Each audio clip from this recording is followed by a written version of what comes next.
May God open our ears to hear, our eyes to see, our hearts to love. Amen. Look for a moment at the symbols on the table. Solid stones and fragile nests. Stone, the reliable foundation. Nests in which the young and vulnerable are nurtured and protected. But that stone of foundation is not always innocent. So easily it becomes a weapon. In a world divided by wars and the subsequent massive displacement of people, what will we offer the vulnerable? Cruelty or shelter? The stone and the nest remind me of the powers of the weak. The powers of the weak which we must now claim in the face of institutionalized evil, of policies that condemn people fleeing persecution to torment and cruelty on Manus Island in Nauru. I give thanks for all who have the courage to speak and the courage to act. In our community, I particularly give thanks for the prophetic witness of Dr. Michael Dudley, who publicly named prolonged immigration detention as reckless indifference and calculated cruelty. And he spoke of the psychic numbing of the Australian population. And I am thankful for the people in Brisbane who are standing watch at Lady Salento Hospital to offer moral protection to baby Asher and her family. And I am grateful to Brian Owler, head of the Australian Medical Association, who yesterday warned Malcolm Turnbull against forcibly removing this child. A nest or a stone, a safe haven or abusive detention. The short story that we heard read from Luke's Gospel focuses on one moment for Jesus on the road to Jerusalem. This Sunday, as we reflect on our world and on ourselves, is one moment in our Lenten journey, in this season of remembering the community-shaping story of the death of Jesus on a cross. In the story we heard, Herod attempts to block Jesus on the road.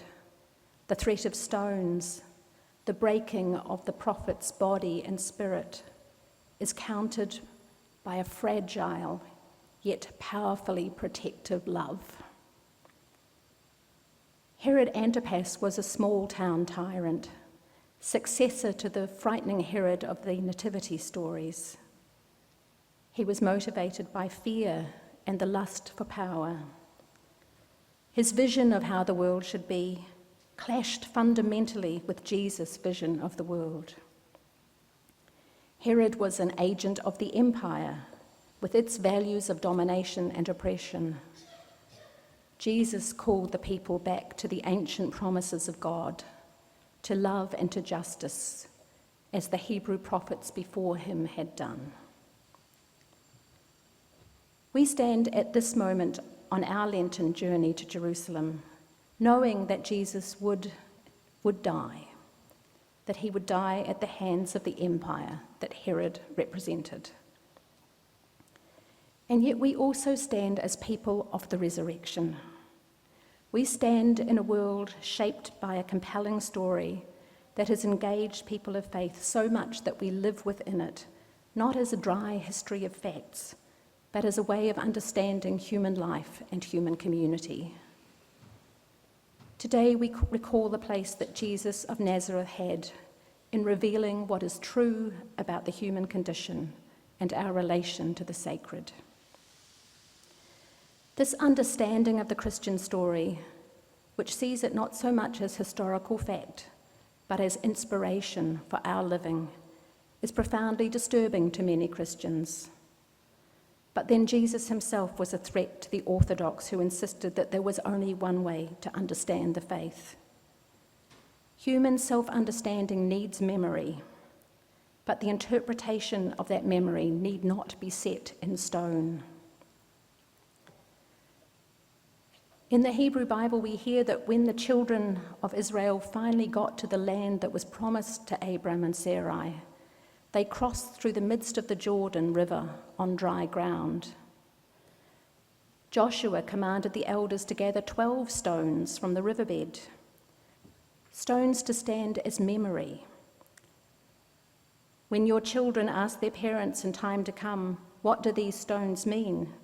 then you shall let your children know, Israel crossed over the Jordan here on dry ground. The stones marked the place and held the memory of what God had done. These stones are important. They connect generations to the stories that would have been otherwise forgotten. I don't know if Joshua's stones were still there when John the Baptist came to preach at the River Jordan, but there must have been some stones there, for John said, "I tell you, God is able from these stones to raise up the children of Abraham," and I'm sure he meant and Sarah too. John was speaking of bloodline and tradition, and he was saying something about stones. Maybe the stones were not as solid as they seemed. Now that would have been rather scary to those who trusted that stones were stones, to those who guarded the walls between insiders and outsiders. When fear sets in, we hold the stones tighter in our hands and shore up the walls of tradition and identity. We protect our borders. Some of the stones are words, creeds, confessions, and constitutions. These words handed down are important. They have lasted for generations. They have been passed down so that we, the children's children, will remember what we otherwise would not have known. But stones can be misused. They can harm and destroy. The stones can become more important than God. By the time Jesus set his face toward Jerusalem, the stone keepers were anxious. The one who was baptized by John had come up out of the water, blessed with God's sign. Filled with the Spirit, Jesus was on his way today, tomorrow, and the next day, casting out demons and performing cures, making whole and healing, and raising up children of promise where before outcasts had been. Before he even got close to the city, Jesus wept over it, wept for what it had been and for what was yet to come. Jerusalem, Jerusalem, the city that kills the prophets and stones those who are sent to it. How often have I desired to gather your children together as a hen gathers her brood under her wings, and you were not willing. What was Jesus thinking? What is a mother hen against the stones? The mother hen's nest is a strange image for Jesus to choose. And yet, like many of the images that Jesus used, it references the Jewish tradition. In the book of Sirach, in the wisdom literature, we can hear wisdom's song. In Sirach 1:15, in the English translation, it reads, "She made among human beings an eternal foundation." But the original text actually says, "She made as a nest among human beings an eternal foundation." Was Jesus' holy wisdom nesting among us? Can we then say that Jesus is Sophia, the feminine wisdom of God enfleshed? Can we call Jesus Sophia's child? Many years ago now, I remember an art exhibition at James Chapel in Union Seminary in New York. One of the paintings exhibited during Lent that year was an image of Christ gathering in the living and the dead arms outstretched in compassion. But the face of Christ was not gendered. Was it male or female? The painting revealed the title, The Mother in Christ. But the Mother in Christ is not written in any book, certainly not written anywhere in stone. It's not in the historic creeds, and it's not in the basis of union. It cannot be found in the Constitution or the regulations. It's heresy, it's blasphemy. The stones become a weapon. I believe it's time to put down the stones of orthodoxy, the orthodox images of God, and the orthodox interpretations of the crucifixion and resurrection. Jesus still longs to gather us in. Jesus comes to us in ways that startle and surprise us. Jesus is able from these stones to raise up names that we had not yet dared to speak. Some of us might pray in the words he taught us, Father, Abba, holy is your name. For many, these words are not just as strong as a rock, but as close to their hearts as breathing. Yet some of us have prayed for other words, not out of self-centeredness, but out of deep and faithful yearning. Mother, Sophia, Christa, wisdom, holy is your name. And in praying thus, we are gathered under Christ's wings of safety.